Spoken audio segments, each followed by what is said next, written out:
Hello, ladies and gentlemen, boys and girls, and welcome to another episode of Wild and Live. With me, your host, Patrick Aryee. Wild and Live is a show that brings you some of the coolest, freshest animals on the planet. I got stuck there. I don't even know what this show's about. And we're doing that with the help of some pretty awesome guests, some conservationists and biologists from around the world. On our last show, we were joined by Ben Harris, who is a wildlife filmmaker, an adventurer, a good friend of mine, and he was talking about his experience filming real-life unicorns. I'm talking about the chubbier version, the chubby unicorns, aka white rhinos. If you want to listen to that video, or if you're interested in any of the other videos that we've featured so far, take a look at the video list once we're done with this episode. We are now at over 100 subscribers, which is really cool. I'm really happy about that. And we've got a really great guest today. Before I get on to who our guest is, please, another reminder that if you are watching this and you are new to this channel, please make sure you subscribe so you can keep up to date with all the latest videos. Now, our next guest is someone who is describes themselves as a certified bumblebee nerd, and she is the editor for New Nature magazine. Emily Cooper, are you wild and live? I sure am. Awesome, brilliant. I'm just going to make sure that this is all working. Yeah, there we go. We got you on screen. Sometimes this system plays up a little bit, and I'm going to double check that we can hear you. Let's start with a very, very easy question. You love bumblebees. Why do you love them so much? You say that's a really easy question, but it's not, because there are so many different reasons why I love them. And I think they are like the perfect representation of what nature has to offer us. They do such an important role for our kind of economy and for ecology.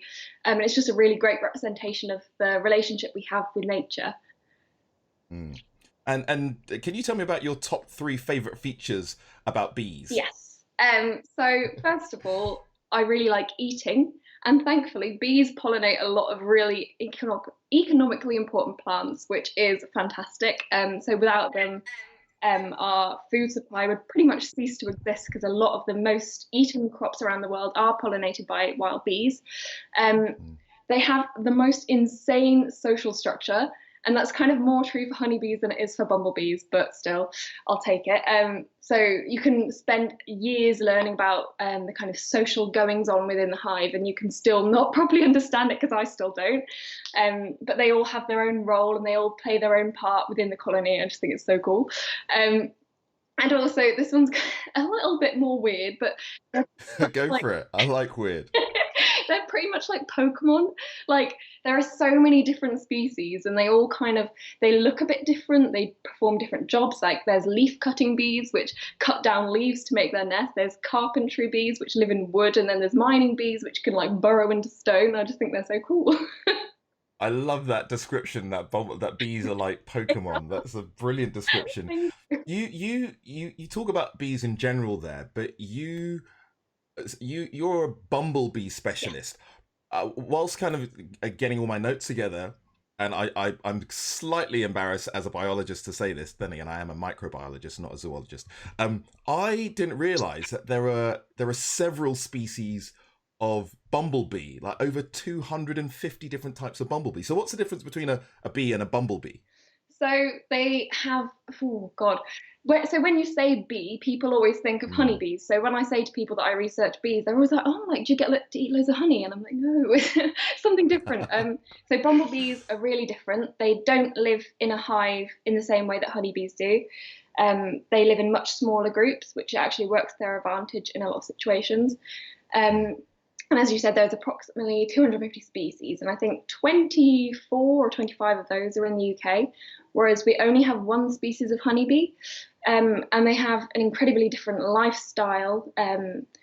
So honeybees have this really complicated social structure, whereas bumblebees are slightly less sophisticated than that.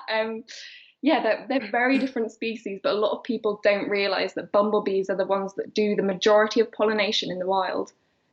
Oh, interesting. Okay, I didn't know that. So you've got these different, over 250 different types of bumblebee, but they all, whether you're talking about bumblebees or bees in general, they all kind of share the same basic body plan Some of them are specialists, as you described earlier. But can you take us through some of their physiological and features and some of their anatomy, from like their proboscis, their wings?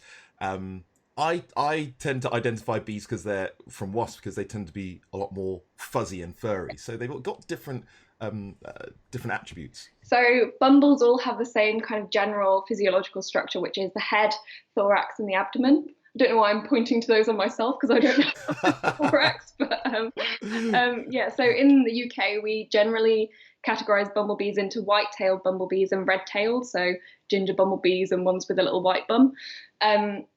And yeah, as you said, they are much bigger than honeybees, a lot fuzzier and cuter, in my opinion. They have very different flight patterns to honeybees. And even within bumblebees, they can have very different features. So some bumblebees will have a really long proboscis, which enables them to get nectar from flowers with a long corolla, so things like foxgloves, whereas others will have a slightly shorter little proboscis, and that means they can forage on a different type of plant.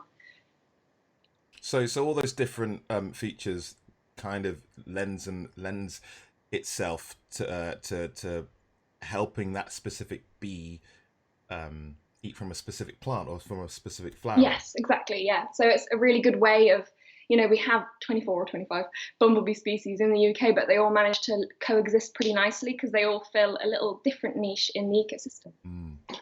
I was reading up on different types of bumblebee. I've heard that the biggest, and let me see if I can get my Latin correct, Bombus dalbombi is what I'm going for. Bombus dalbombi. Yeah. Am I correct? Yes, so that is one of the cutest bumblebees in the world. Apparently the queen is so big that it's been described as looking like a flying mouse. Yeah, pretty much. They're like that, like they're probably almost the size of my palm. They're huge and they're absolutely gorgeous. They're ginger and they're really fluffy. And apparently if one flies into you, like it feels like a bird has flown into you because they're that big. That sounds bonkers. It sounds, I can't really believe that there's a bumblebee the same size as the palm of our hand. In terms of their size, because I tend to think of bumblebees as quite big, and I suppose that's where they get their name from, that kind of bumbling and buzzing sound. How does their size affect their movement? So they are 40% heavier, I think, than Bombus terrestris, which is one of the most common bumblebees you'll see in the UK. So just imagine the huge bumblebees you see in your garden. Imagine something 40% heavier than that. And it's already kind of pretty hard to believe that our bumblebees can fly around as quickly as they do. But this huge bumblebee is still able to fly really well. And that's because it has a slightly greater wing area than the Bombus terrestris does, and it has an increased flight muscle ratio. So the flight muscles are what enable it to kind of flap its wings and do its thing. And that rhymed. I like that. I like your impression of a bumblebee. Sorry to interrupt you there, but I'd like to kind of carry on that thought, because there is this long-standing myth. I think it came out of a dinner party from, I don't even know when, but supposedly a Swiss physicist whilst at a dinner party said that bees shouldn't be able to fly because their wings shouldn't be able to lift their fat little bodies. So how, obviously they do fly and they can fly, so how are bumblebees able to overcome this, I guess, this rudimentary calculation which are based on the laws of aviation, on the laws of flight? How do bees get their fat little bodies up into the sky? So this is when people find out that I research bumblebees, they always say this to me. I'm never correct. I thought so. They're so excited about it, and I'm like, yeah, okay. So essentially, rather than flapping their wings up and down like a bird, they actually kind of flap them back and forth like that. And so it's been described as a kind of partial helicopter spin. So they create little vortices in the air, like little whirlwinds essentially. And the force from that actually lifts the bumblebee up. So rather than lifting itself up through its muscles, it's actually creating eddies of air, and they enable the bumblebee to keep floating in the air.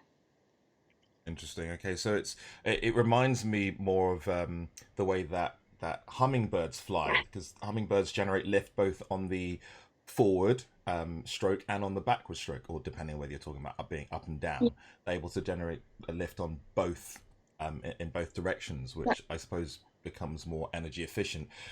Speaking about energy, flying has huge energetic costs, not just for bumblebees, for birds, for mammals, for bats. How, luckily for the bees, or for bumblebees, they are nectar specialists. So why are they collecting nectar? No, how do they find the nectar? Because I know honeybees have a little waggle dance. They waggle their bums, and that communicates to all the other bees where exactly the best source of nectar is in relation to the sun. It seems really, really technical. Yeah.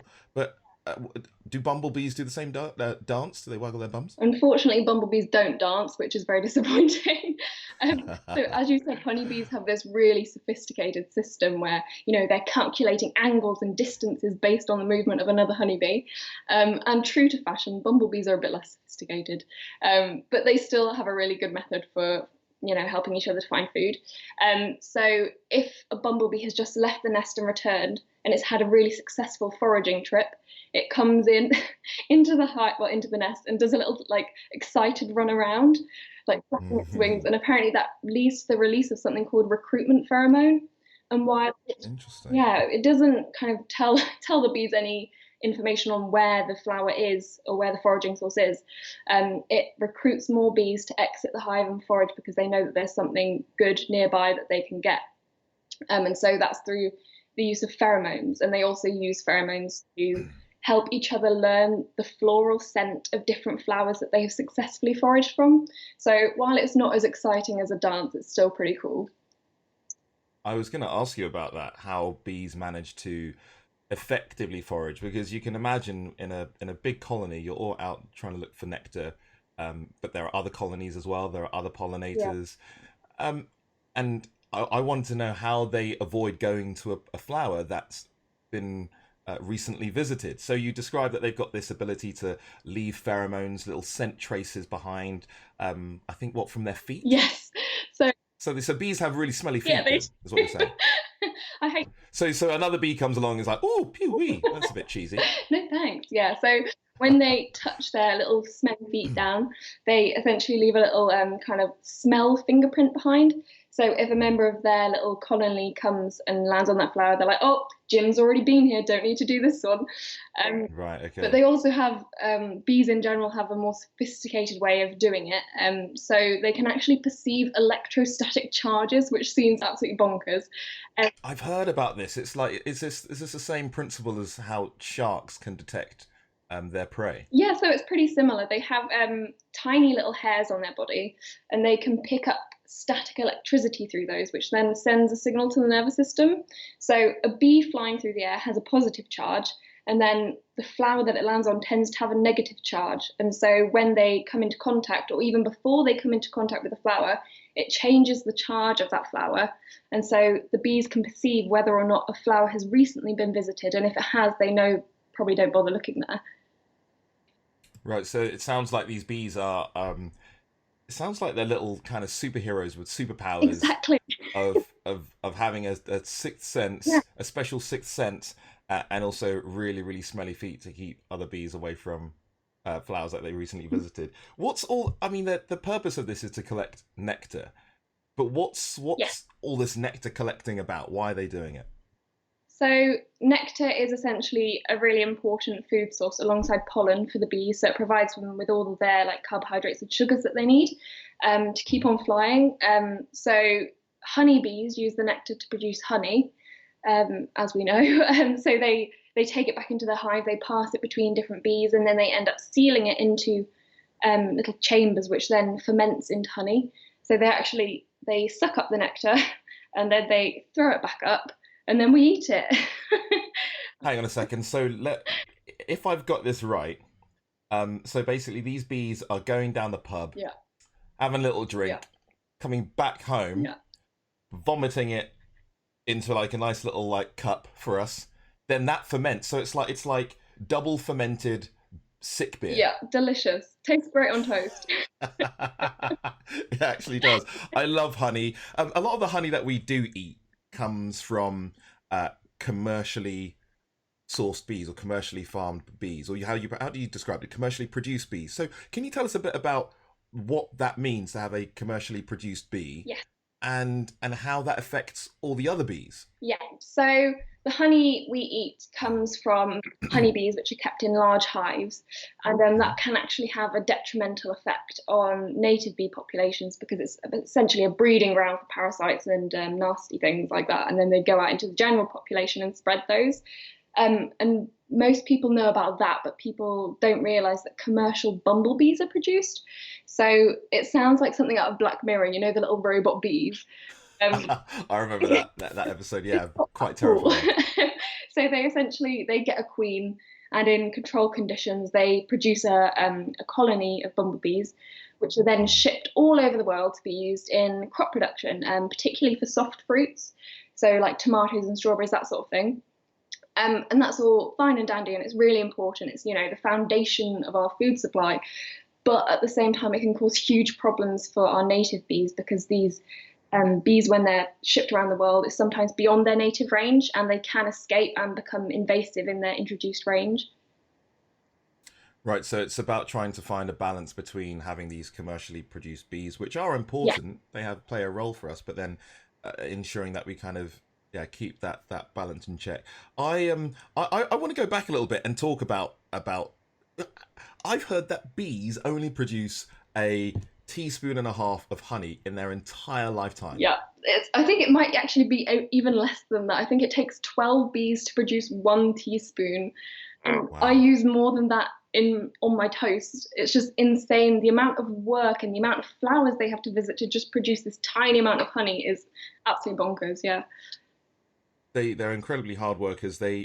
I've heard that there are also, we're talking about different bees being specialists to be able to collect nectar from certain Yeah. flowers.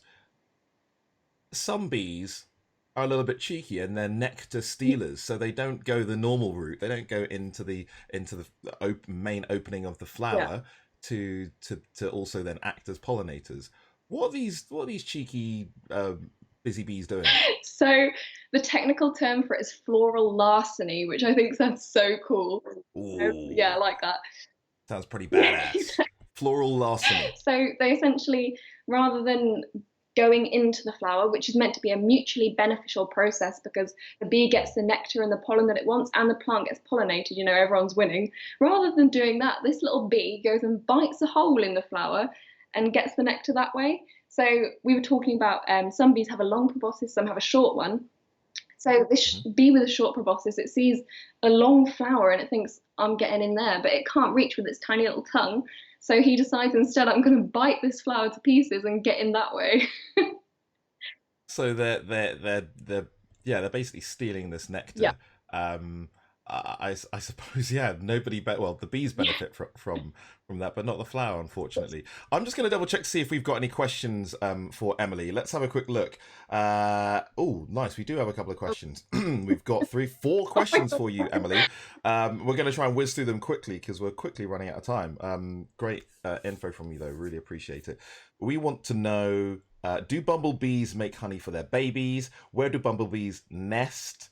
What do their nests look like? How long do bumblebees live Oh for? God. Is it true that if you find a bee that can't fly, you should give it sugar water? Oh, that's a very interesting one. So yeah, what do bumblebees make the honey for? And also, what do their their hives look like?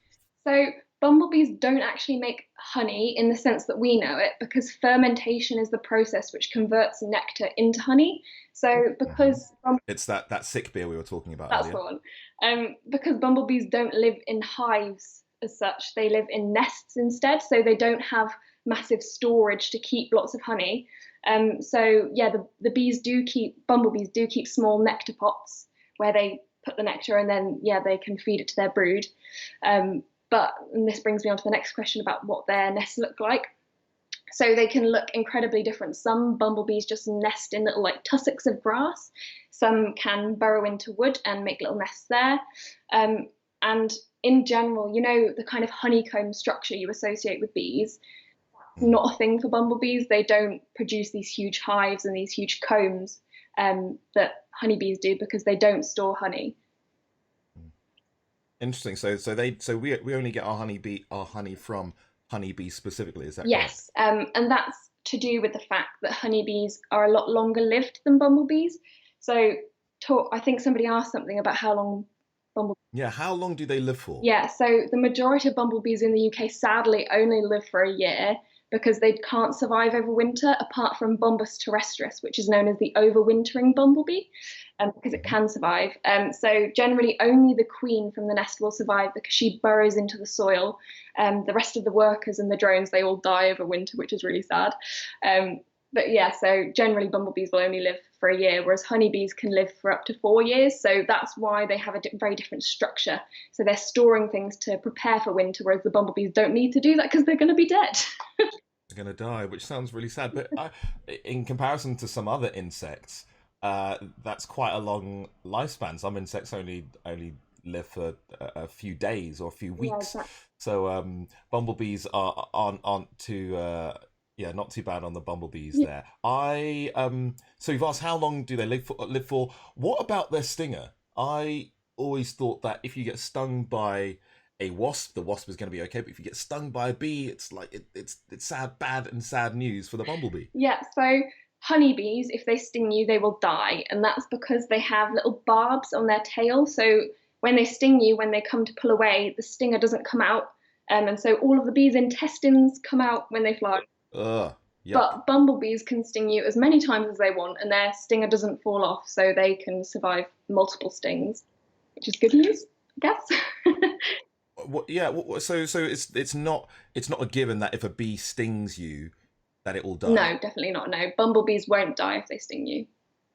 Okay, but other bees will. Bumblebees have worked it out. They're like, have it. But I suppose they're also they're not as aggressive. They don't tend to be aggressive. I remember as a child going into the park and in my garden when I saw bumblebees, there was something quite charming about Yeah, them. And I suppose it's because they are quite big and they kind of bumble around and they seem completely uninterested in people, in humans. They just kind of go from one flower to a next. Whereas I think wasps and some other species of bee, they the way they fly is very yeah, direct, and yeah, so it can be a bit scary. On that topic of their stingers, they obviously have them to defend themselves against other animals. yes. What or who are the primary targets for those stingers? So it kind of depends. So honeybees are way more likely to be, well, don't quote me on this, but they are more likely to be attacked than bumblebees because, as I said, bumblebees live in much smaller nests and they don't have all those delicious honey reserves for Right. predators to kind of come and snack upon. So yeah, that's for bumblebees, their primary defense mechanism is their sting, whereas honeybees have developed a whole host of other defenses against things like badgers, anything that kind of comes towards the hive, including hornets as well.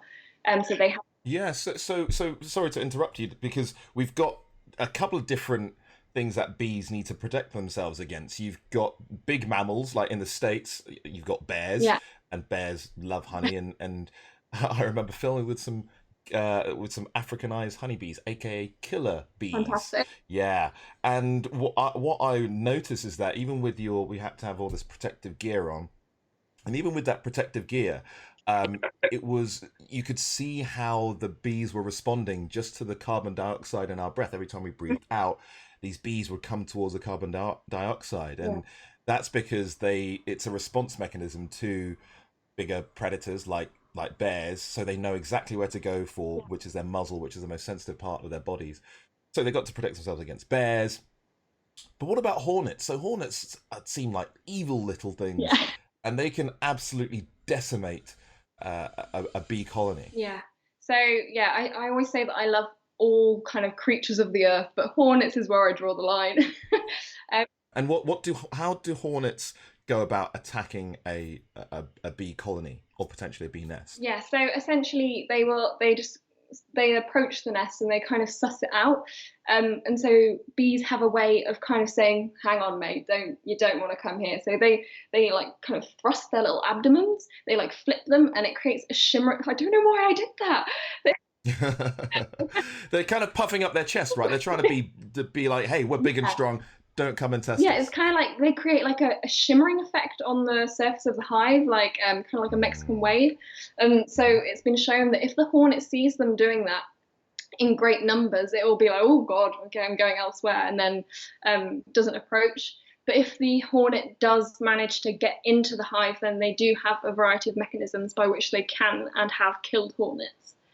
So how do they? Because I've seen hornets dispatching bees, Yeah.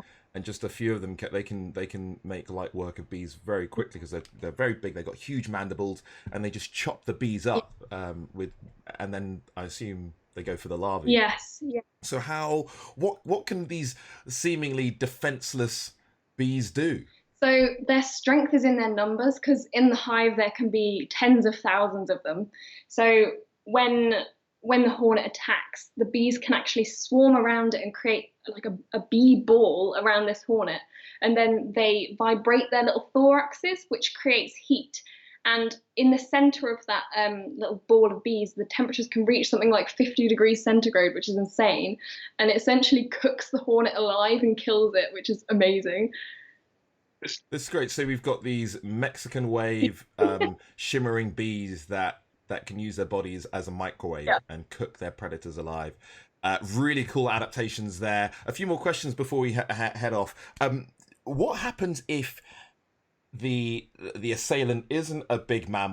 mammal or another insect or a kind of similarly sized insect that they can use that microwaving ability, using their thermoregulation in a way to cook these hornets alive. What about smaller Yeah. parasites? So the nature of the bee's lifestyle, all living in very close quarters, means that they are very susceptible to kind of parasites and microsporidians and that sort of thing. So you might have heard of Varroa destructor, which is a mite that latches onto honeybees, and What was that word again for us, Emily? Varroa destructor, which is a really Varroa destructor. yeah. So yeah, it essentially it can attach to larvae, it can attach to grown bees, and it essentially just sucks the life out of them, makes their wings shrivel up and they can't fly properly.